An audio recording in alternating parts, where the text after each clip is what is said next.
ڕۆژی هەینی سلێمانی ڕۆژێکی پڕوەرزشی و پڕچالاکی بەڕێوە برد لە چەندین لاوە چەندین چالاکی وەرزشی جۆرا و جۆر هەبوو هەم لە هونەرە بەرگریەکان هەم لە پاڵەوانتی گۆڕەپان و مەیدان هەم لە تۆپی پێ لە خولی سێرەکانی عێراق هەم لە یاری کۆتایی تۆپی دەستی سلێمانی و هەولێر کە سلێمانی توانی لە یانی هەولێر باتەوە بۆیە بە خاوەنی نازناوی خولی تۆپی پێ یانەکانی کوردستان.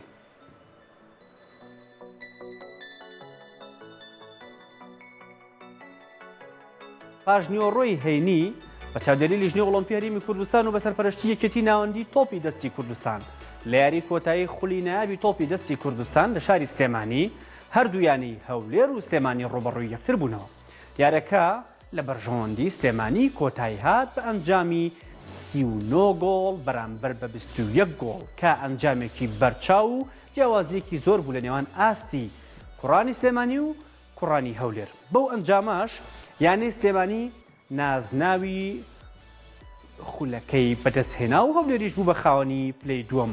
هەروەها پێشتریش یانەی کەیوانی شاری کەرکووک پلەی سێم بەدەستهێنا و قەڵای شاری هەولێریش پلەی چوارەمی بردبووە. ئەم خولە لە دوای ماوەیەکی زۆر دابڕام بوو بە چالاکیەکانی تۆپی دەستی کوردستان کە ئاستی تۆپی دەست لە کوردستان بەرەو کەمی ڕۆشتووە.